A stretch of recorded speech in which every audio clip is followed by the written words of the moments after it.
মফো শিক্ষকদের গোপন পরিকল্পনা ফাঁস, সরকার কি ভেঙে পড়ছে? ভিডিওটি শুরু করার আগে বরাবরের মতো রিকোয়েস্ট, যে সকাল শিক্ষক বা কর্মচারী ভিডিওটি দেখছেন দয়া করে ভিডিওতে লাইক ও চ্যানেলটি সাবস্ক্রাইব করেন। ভিডিওটি আপনার সহকর্মীর সাথে শেয়ার করে দেন। জানানো হচ্ছে, দীর্ঘদিনের চাপা ক্ষোভ নিয়ে অবশেষে রাস্তায় নেমে পড়েছে বাংলাদেশের এমপিওভুক্ত শিক্ষক মহল, যাদের দাবি আর্তনাদে নয়, এবার যেন দাঁড়িয়ে উঠেছে এক ঐক্যবদ্ধ বিদ্রোহের ভাষা নিয়ে। সরকারি আশ্বাস আর প্রতিশ্রুতির কাগজকলমের খেলা নিয়ে অনেকদিন ধরেই অসন্তোষ বিপুল আকারে জমছিল, কিন্তু এই বিপুল অস্থিরতা যে এত দ্রুত বিস্ফোরিত হবে তা হয়তো প্রশাসন নিজেও আন্দাজ করতে পারেনি। অভিযোগ বহুদিনের, এমপিওর নামে যেভাবে মাসিক ভাতা দেওয়া হয় তা না পর্যাপ্ত, না সম্মানজনক, শুধু এক ধরনের কাগুজে বৈধতা, যার পেছনে তাদের পরিশ্রমের বিনিময় নেই বললেই চলে। বারবার বলা হয় ভাতা বাড়বে, জাতীয়করণের বিষয়টি বিবেচনায় আছে, বা খুব শিগগির আশাব্যঞ্জক খবর আসবে, কিন্তু বাস্তবতার মাটিতে তাদের জীবনে পরিবর্তন বলতে কিছুই ঘটেনি। সম্প্রতি সেই ক্ষোভ আরও তাতিয়ে তোলে একটি প্রস্তাব, যেখানে বলা হয় বাড়িভাড়া ভাতা মাত্র ১,০০০ টাকা বাড়ানোর চিন্তাভাবনা করছে সরকার। এ খবর চাউর হতেই শিক্ষক মহলে বয়ে যায় নিন্দার ঝড়। নেতারা বলছেন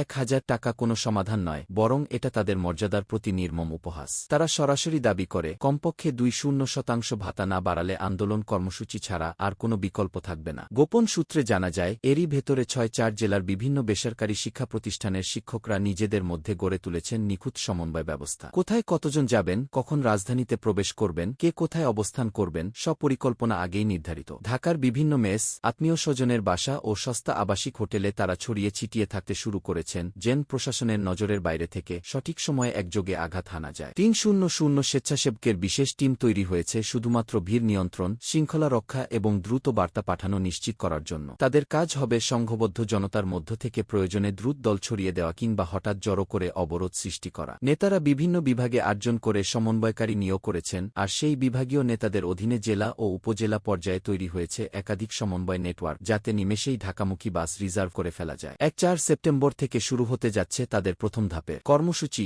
অর্ধদিবস কর্মবিরতি। অন দাবি, সব এমপিওভুক্ত স্কুল, কলেজ, মাদ্রাসা ও কারিগরি শিক্ষা প্রতিষ্ঠান সেই দিন অর্ধদিন বন্ধ থাকবে। তার ঠিক পরদিন ১-৫ ও ১-৬ সেপ্টেম্বর পূর্ণদিবস কর্মবিরতি চালু হবে, যা পুরো বাংলাদেশের শিক্ষা কার্যক্রমে বড় ধরনের ধাক্কা দিতে পারে। তারপর যদি সরকারের টনক না নড়ে, ১-২ অক্টোবর থেকে জাতীয় প্রেসক্লাবের সামনে লাগাতার অবস্থান কর্মসূচি শুরু হবে, যেটা পূর্বে ৪ দিন ধরে চালালেও তখনকার সরকার কোনো বাস্তব পদক্ষেপ নেয়নি। এবার নেতাদের ভাষায় পেছনে ফেরার পথ নেই, এবারের দাবি পূরণ না হওয়া পর্যন্ত ঘরে ফেরা হবে না।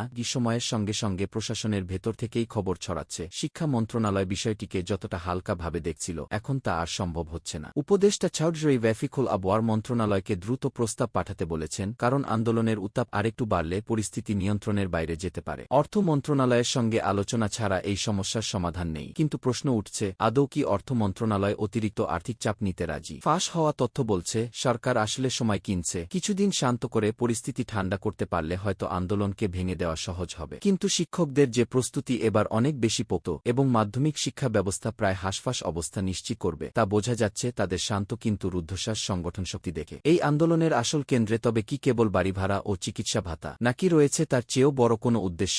নেতাদের একাংশ সরাসরি বলছেন, আসলে আমরা সরকারের অধীনে যেতে চাই, জাতীয়করণ। এমপিওর নাম সর্বস্ব জীবন আর চাই না।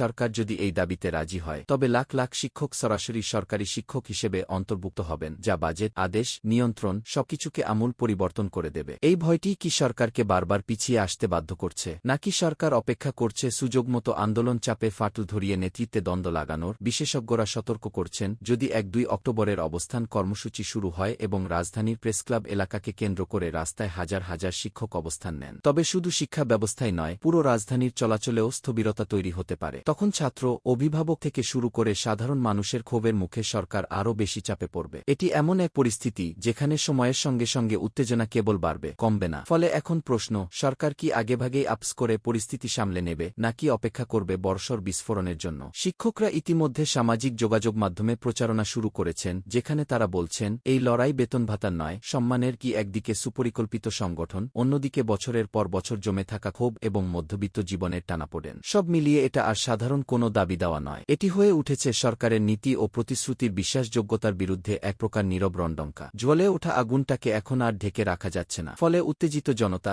গোপনে প্রস্তুতি নেওয়া শিক্ষক বাহিনী আর সরকারের কুলেশ ঠান্ডা মুখ, সবকিছু মিলিয়ে বাংলাদেশের শিক্ষা খাত অচিরেই প্রবেশ করতে চলেছে এমন এক অচেনা সময়ের ভেতরে, যেখানে পরবর্তী পদক্ষেপ যে কোনো দিকেই নিয়ে যেতে পারে পরিস্থিতিকে। এই প্রশ্নটি তাই এখন ঘুরে ফিরে সকলের মুখে, মফো শিক্ষকদের এই গোপন আন্দোলনের মুখে সরকার কি সত্যিই চাপে, হাতে, নাকি সবকিছু এখনও তাদের হাতের মুঠোয়? উত্তর যেমনই হোক, সামনে যা অপেক্ষা করছে তা নিঃসন্দেহে সকলকেই নাড়িয়ে দিতে পারে।